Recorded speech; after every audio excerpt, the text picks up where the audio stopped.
John Baer Jr. is an active member of his community and has dedicated his life and career to serving the public. He has over 32 years of public service as an elected official, 9 as city councilman and mayor pro tem, with current and previous service on numerous boards and commissions with the city of Port Arthur. He's an activist, he's an environmentalist, and he's know-it-all with respect to not only Port Arthur, but what's going on. My brother, and he's been in front of the Environmental Commission. I can't remember what it is, but welcome to Politics Done Right. John, how you doing, sir? I'm fine, sir. How are you this afternoon? I am doing very, very well.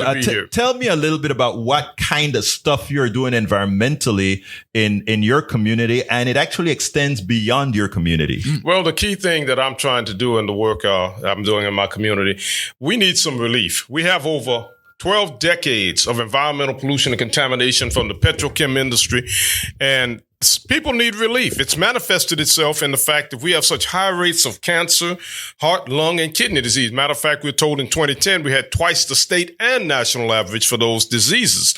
And no one's done any research or looked into the why behind all of that. I believe it's environmentally caused because we know what they're putting in the air. Dioxins and all of that. That's right. And we know what they do to the human body. So knowing that, we don't have to know exactly that company A or company B did it. They all did it. They all contributed. That makes all of them an accessory. So first of all, the whole action is about getting some relief, addressing the problem directly. Then the second thing is helping people live better.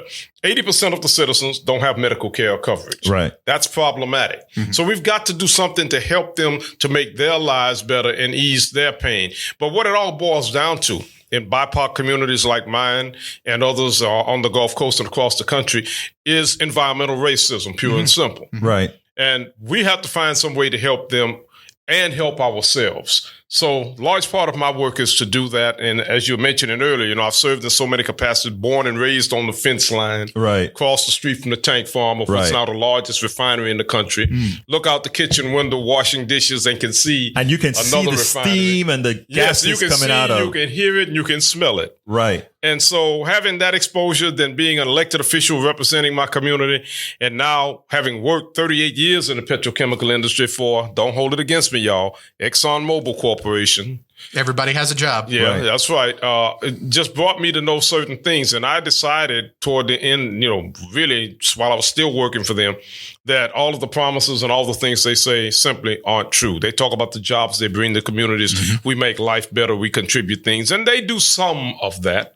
But they don't do enough to affect the actual lives of people in the BIPOC community themselves. If so, with the jobs and all they bring in, why do we have such chronically high unemployment? The only places that are higher in Texas are on the lower end near Brownsville and in that area where they have no petrochemicals. Right. No real industry. Their industry is tourism. Right. It don't pay the bills like the petrochem does, like they love to brag on about that, but they don't get hired. So that's a problem. This one I'm going to stop so you can cut back in.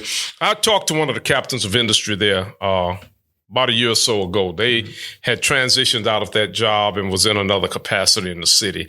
And they were telling me one of their last orders of business was to hire 25 operators. So that person went about doing the work and all and narrowed it down from 2,000 applicants to 800 they tested to 150 they're going to get to 25 from. Care to guess how many of that 25 came from Port Arthur? I would gather that none.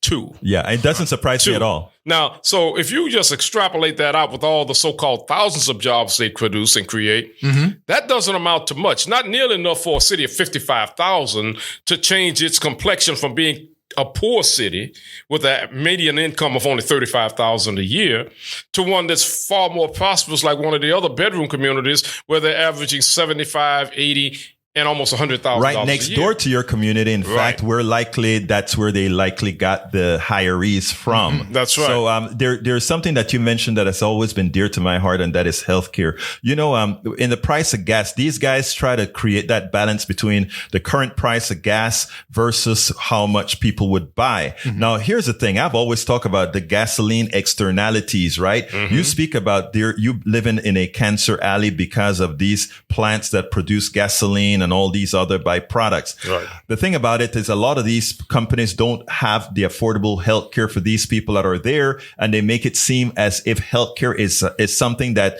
oh, it would be nice if we give them, or somehow if they give a piece of healthcare that they're doing something good. The reality is that they are producing a product that create the healthcare health hazards right. to these folks and not paying for it. Shouldn't one of the things that we work on towards is, since we not yet have a healthcare for all system, that those companies are in fact responsible for the health damage that they are causing in Cancer Alley and other areas like that? Yes, well, they have to be held responsible. If I'm take, for instance, something that happened in my family member one time, and he was a young man and was involved in something where, he and a bunch of guys were in a car, and the guy said, "Hey, man, stop over that convenience store. I'm going to get in and get something."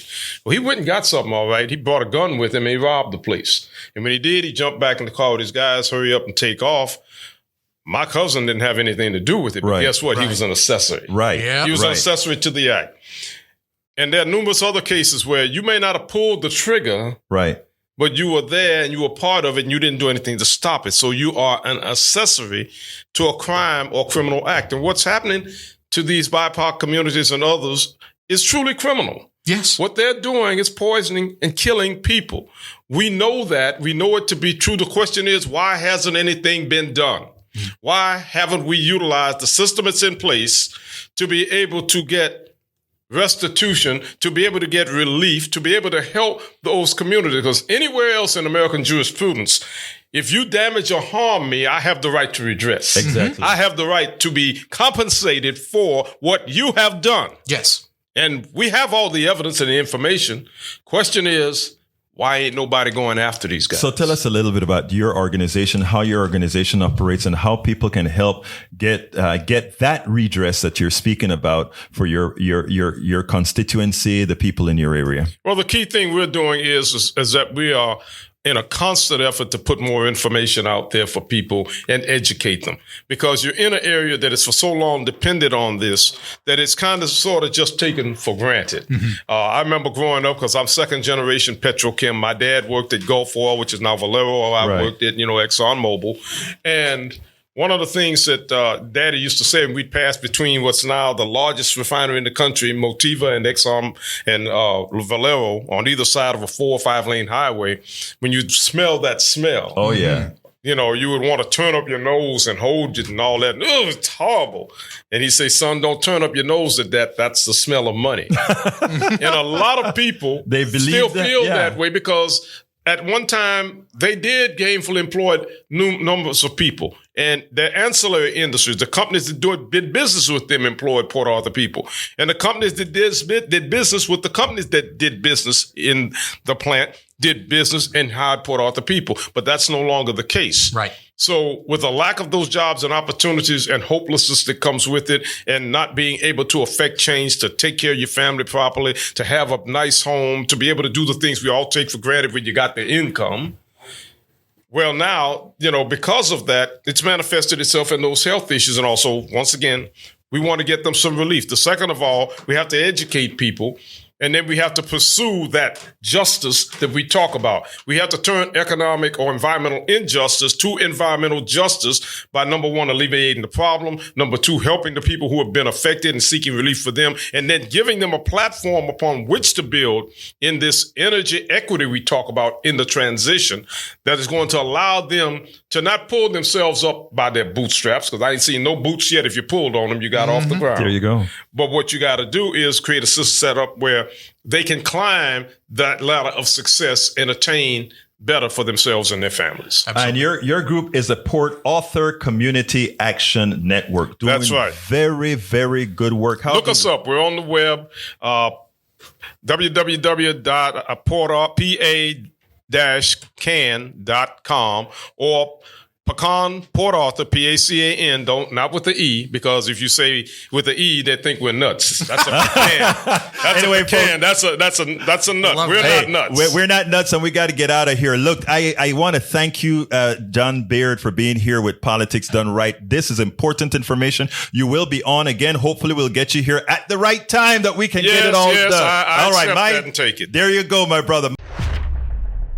We spend a lot of time deconstructing the news, trying to parse it into a form that everybody can understand. We try to find those little nitpicks where it flies above the fray, etc. If you really like these videos that we do, I want to ask a big favor. Please go ahead. Number 1, subscribe to our channel. And number 2, please join if you can. Thank you so kindly for watching. Keep watching. Please remember to share. We must populate the entire internet with our progressive message, a message that we know is what most Americans say that they want. So help us, please join.